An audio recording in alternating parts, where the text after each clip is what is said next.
আজ যদি চোখ তাকে সোনার মদিনায় জিজ্ঞেস করেন, অগোকাম নবী গো, ফাতেমার কোলে হুসাইন কাঁদছিল, আপনি নাকি সইতে পারেন নাই।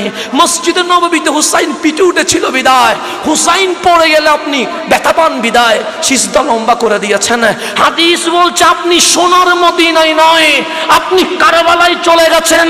আপনি হুসাইনের শাহাদাতের সময় কারবালায় ছিলেন, আজ হুসাইন গোড়া থেকে পড়ে গেছে, কই আপনি তো চিৎকার করেন নাই।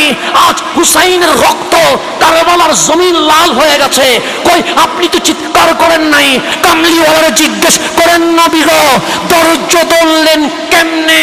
আমার নবী চিৎকার দিয়ে বলবে, কারবালার জমিনে হুসাইনের প্রত্যেকটা রক্তের ফোঁটা আমি শিশির মধ্যে ভরে নিয়েছি, মেনে নিয়েছি।